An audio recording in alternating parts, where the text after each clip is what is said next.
মামনি একটা প্রশ্ন করব? হ্যাঁ বলো।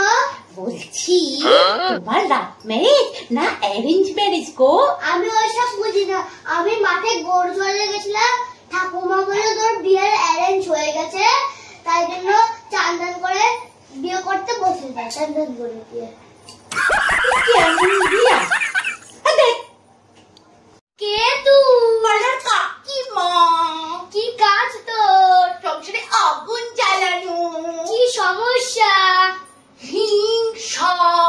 কি পাস এটা থেকে তুই? আজ সকাল থেকে কত কাজ, আর ভালো লাগছে না। বৃষ্টিটা হয়ে না চারিদিক মাটি করে দিল, বিরক্তিকর। মামা মামা মামা, কি হলো? কি তাজমহলটা কোথায় গো? তোকে তার জন্যই বলি যে জায়গার জিনিস জায়গায় রাখবি। হ্যাঁ, আমার কথা তো শুনবি না। জায়গার জিনিস জায়গায় রাখবি না। হ্যাঁ, এবং নিজের জায়গা নিজের তাজমহল খুঁজে যা। আমি জানি না কোথায় আছে।